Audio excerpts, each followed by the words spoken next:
Hello students, in last video we have learned regarding size of the population, okay, and in this video we are going to learn population growth and then we will discuss growth models, and in this topic we will learn two types of growth models, exponential growth model and logistic growth model, okay. So we will first discuss the population growth. So size of the population is affected by four factors. Size of the population is affected by four factors, and they are immigration, emigration, natality and mortality. Okay, these four factors are either responsible for growth of population or declining the population. Okay, either they will increase the population or they will reduce the population size. Okay, so growth of the population or size of the population is majorly affected by four factors. They are immigration, emigration, natality and mortality. Say for example, in habitat a population density is there, okay, and this population density will increase because of immigration. Okay, population density in that habitat will increase because of the immigration of the organism into the habitat. Okay, so when the organisms of the same population come from elsewhere into the habitat, they will increase the population density. Okay, organism of the same population, when they enter into the habitat from elsewhere, they will increase the population density. In the same manner, when the organism of the same population leave the habitat and migrate to some other places, they will decrease the population density. So emigration has negative effect on population density. Immigration has positive effect on population density. So immigration will increase the population density and emigration will decrease the population density. In the same manner, natality, which is also known as number of birth which has occurred in per unit time. Okay, number of the birth which has occurred in per unit time or number of the birth which has occurred in specific time, it is known as natality. And what is mortality? Number of the deaths which has occurred in a specific time period, it is known as mortality. So natality or number of births will increase the population density and mortality will decrease the population density. Okay, so natality has positive effect on the population density and mortality has negative effect on population density. So we are learning the population growth, and in that we said that mainly four factors are responsible for growth or declining, or for growth and reduction of the population. Okay, if whether the population will increase or it will decrease, that will depend upon these four factors. Okay, like immigration, emigration, natality and mortality. What is immigration? Immigration is process of entry of the organism of same population. Process of entry of organism of same population in the habitat, that is known as immigration. And what is emigration? Emigration is the process of exit of organisms of same population from the habitat. It is known as emigration. What is natality? Natality is number of birth which has occurred per unit time or number of birth in the specific unit time. And what is mortality? Number of death which has occurred in the specific time period is known as mortality. So immigration and natality has positive effect on population density, so they will increase the size of the population.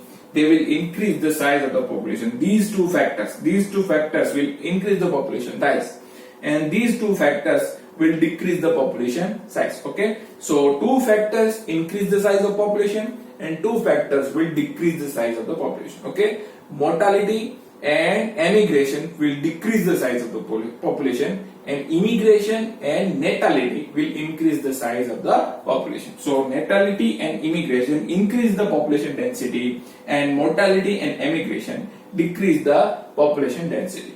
So if at time t the population density is n, if the population density is n at time t, then what will be the population density at time t plus 1? If we want to count it, then we can count by using this equation. Okay, if population density at t time is n, then we can count the population density at time t plus 1 by using this equation. Okay, so this equation says that population density at time t plus 1 will be is equal to population density at time t plus birth plus immigration minus death plus emigration. Okay, so here we have to add birth and immigration, and we have to minus the death and emigration from this total. Okay, we have to minus death and emigration from the total of birth and immigration. Okay, and we have to add it in the population density at time t.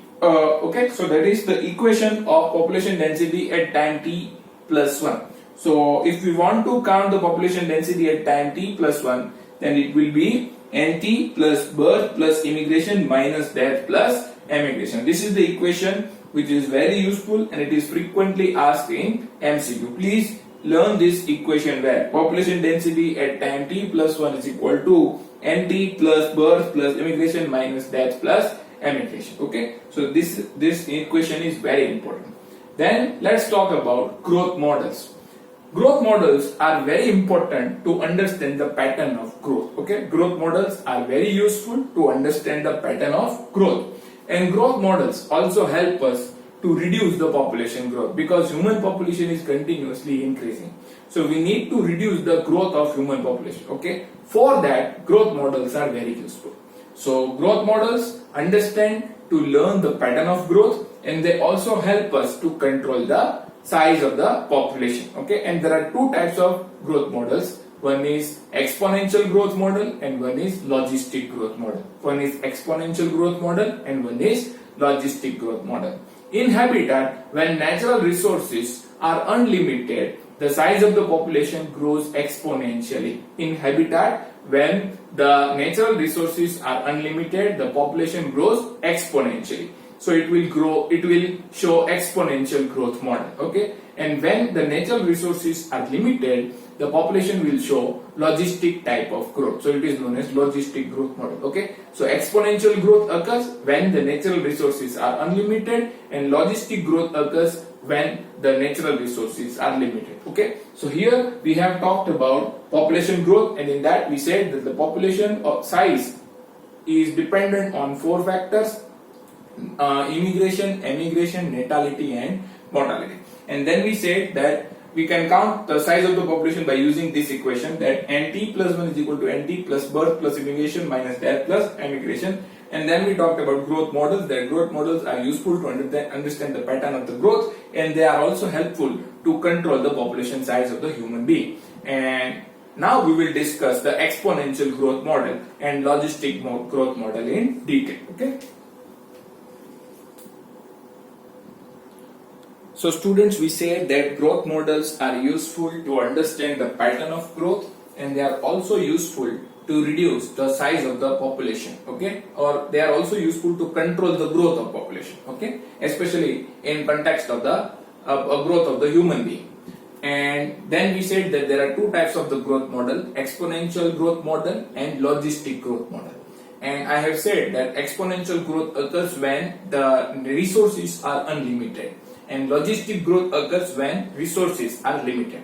So here in this slide, the exponential growth is explained, and we will learn about geometric logistic growth later. Okay, so we will learn exponential growth first.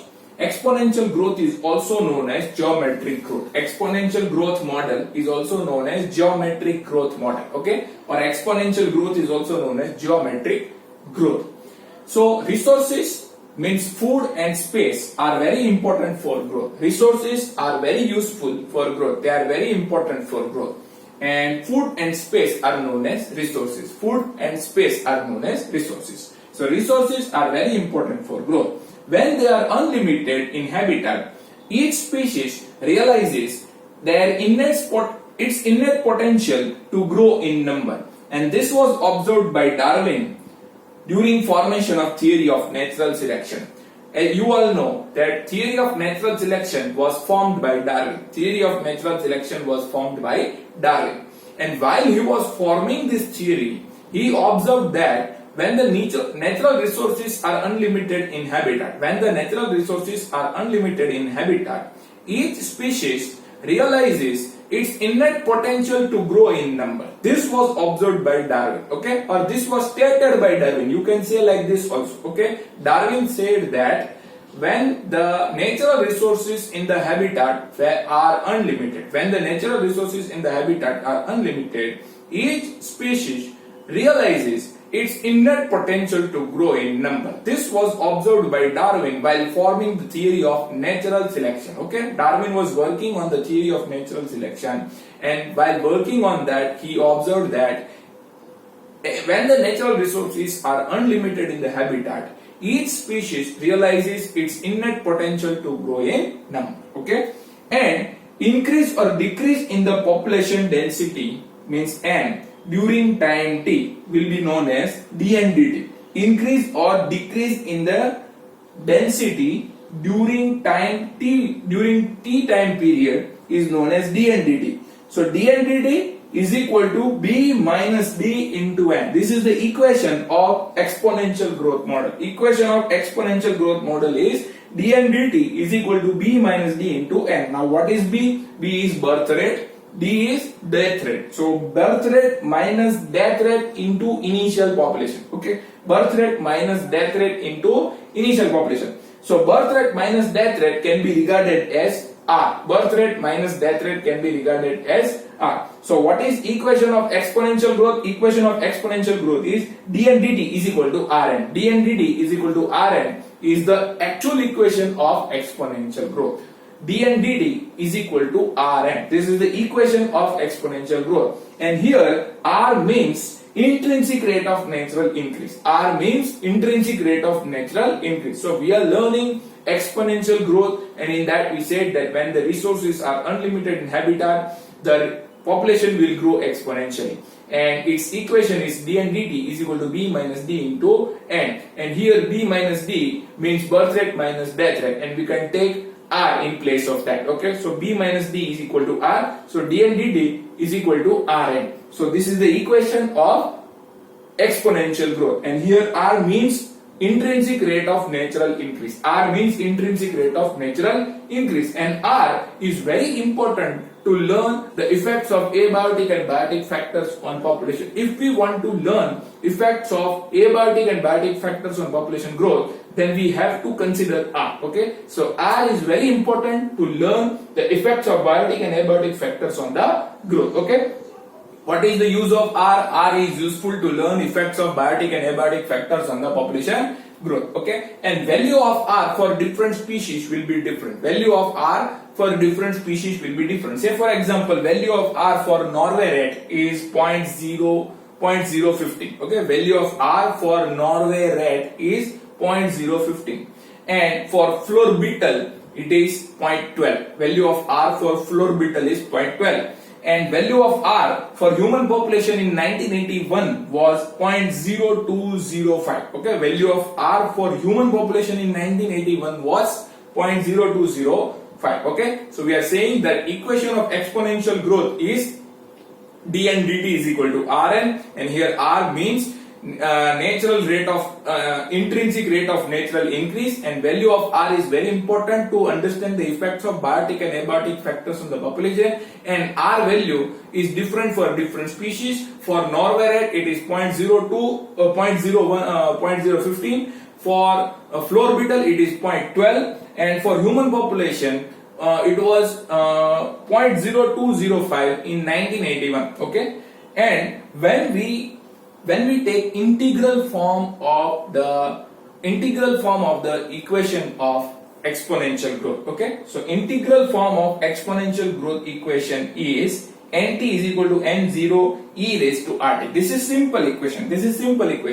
And this is the integral form of the exponential growth equation. When we take the same equation into the integral form, okay, when we take the same equation in integral form, then it will be like nt is equal to n0 e raised to rt. So this is the integral form of exponential growth equation. Okay, this equation is integral form of this equation. This is simple equation, and this is the integral form of that equation. So here nt is equal to n0 e raised to rt. Nt means population density at time t, N0 is equal to population density at time 0. E means natural logarithmic base, and R is again intrinsic rate of natural increase, and T means time period. Okay, so Nt is equal to N0 e raised to RT. This is the integral form of the exponential growth equation. This is simple equation. This is simple equation. D and dt is equal to Rm, or D and dt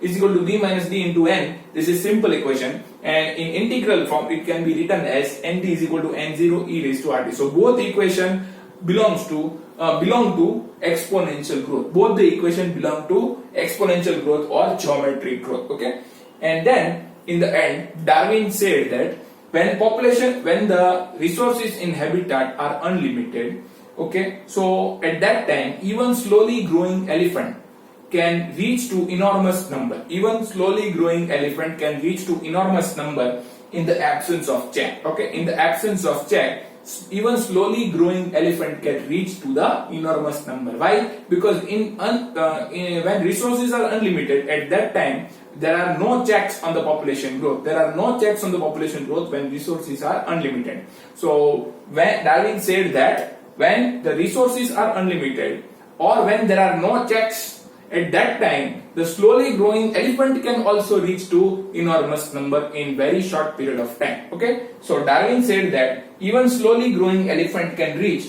enormous number in the absence of checks. So this is all about exponential growth, and when we draw the graph of this growth, the graph is J-shaped. Graph is J-shaped. I will draw that graph in the next slide. Okay, here there is no space to draw that graph. Okay, I will draw it in the next slide. So when we draw the graph of the exponential growth, it is like J-shape. Okay, its shape is J-shape. Okay, so this is all about exponential growth. We will learn about logistic growth in the next slide. And one anecdote is given after this point. One anecdote is given in the textbook after this point regarding one king and its minister. One anecdote is given regarding one king and its minister in the textbook. It is like a story. You can read by yourself also. You have to read and you have to reply me that what you have understood from that story. Okay, so please learn that story from the textbook and reply me in WhatsApp. Okay, we will discuss that. And after this point it is given. Okay, so here exponential growth or geometric growth is complete, and now we will learn logistic growth.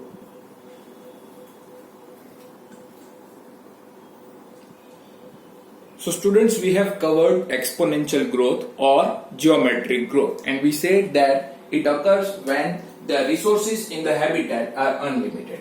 And now we are going to talk about logistic growth. And logistic growth is more realistic one. Okay, logistic growth is more realistic because in nature there is no habitat which has unlimited resources. In nature there is no habitat where unlimited resources are there. Okay, so logistic growth is more realistic and practical one, whereas exponential growth is unrealistic. Okay, exponential growth is unrealistic, whereas logistic growth is more practical and it is more realistic. So logistic growth occurs when the resources in the habitat are limited. Logistic growth occurs when the resources in the habitat are limited, and this limited resources leads to competition among the individual of the population. When the resources in the habitat are limited, it leads to competition among the individuals of the population. And after this competition, only fittest organism will survive, or only fittest individual will survive. And in nature, a given habitat has enough resources to support the maximum possible number, beyond which no further growth is possible. In nature, each habitat has enough resources to support the maximum possible number of a population. Okay, in nature, a given habitat has enough resources to support maximum possible number of the organism, beyond which no further growth is possible.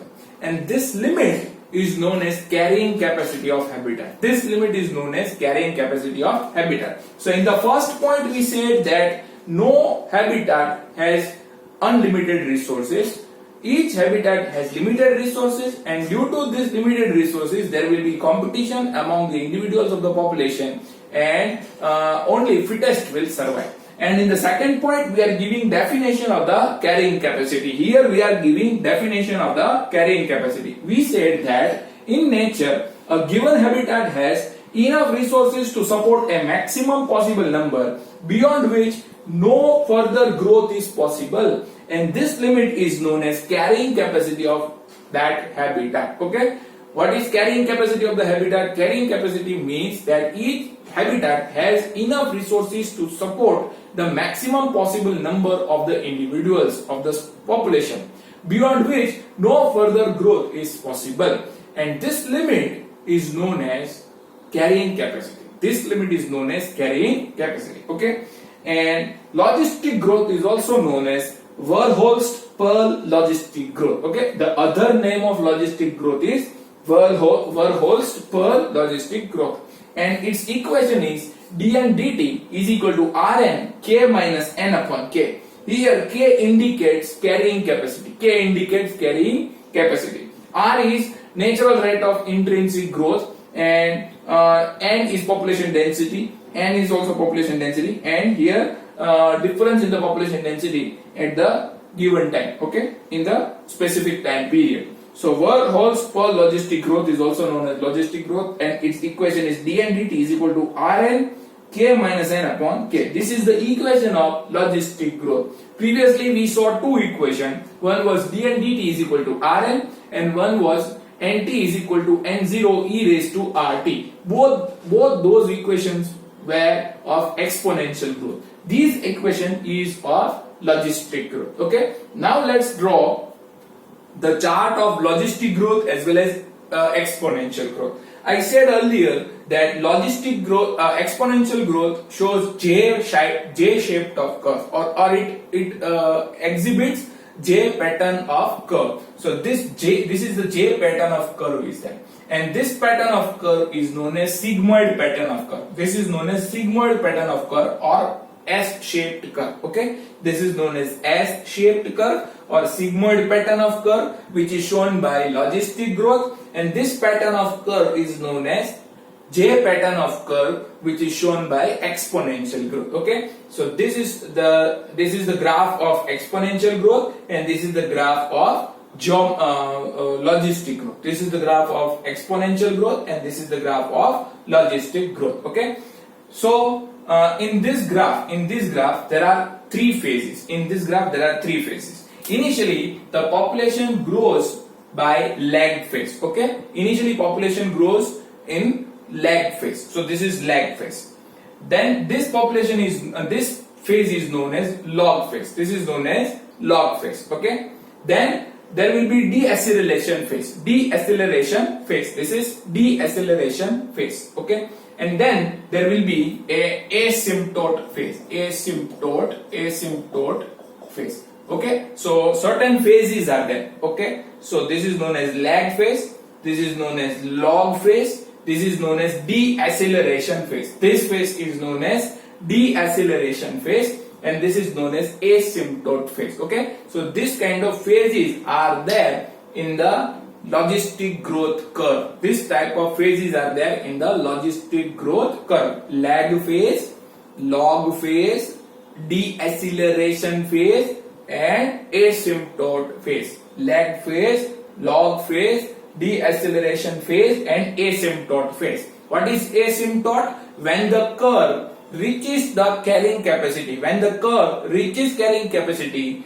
that is known as asymptote phase. Okay, when curve reaches the carrying capacity, that is known as asymptote phase. This dotted line is known as carrying capacity. This dotted line is known as carrying capacity. Here we have drawn the graph of time against density, or density against time. Okay, we have drawn graph of density against the time. On the x-axis we have taken time, and on the y-axis we have taken density. This dotted line indicates carrying capacity, and this graph is of logistic growth, and this graph is of exponential growth. Okay, equation of this graph will be dn dt is equal to Rn. Dn dt is equal to Rn, and its shape is like J. Okay, its shape is like J, and here the pattern of the graph is S-shaped, and it has certain phases: lag phase, log phase, deceleration phase, and asymptote phase, deceleration phase and asymptote phase. Okay, and equation of this graph will be dn dt is equal to Rn k minus n upon k. Okay, chalo. So this is all about logistic growth, and logistic growth is more realistic, it is more practical, and it occurs when the resources in the habitat are limited. Okay, and here we have to give definition of the carrying capacity also. What is carrying capacity? Each habitat has enough resources to support the maximum possible number of the individual, beyond which no further growth is possible. This limit is known as carrying capacity, and the logistic growth is also known as Verhulst-Paul logistic growth, and its equation is dn dt is equal to Rn k minus n upon k, and its shape is S-shaped. It has certain phases: lag phase, log phase, deceleration phase and asymptote phase. And when the graph touches the carrying capacity, at that time it is known as asymptote phase. Okay, so this is all about logistic growth model. So we have learned exponential growth and logistic growth model, and we have also learned factors affecting the population growth. I hope you have understood the topic well. Please read it from the textbook. Okay, best of luck.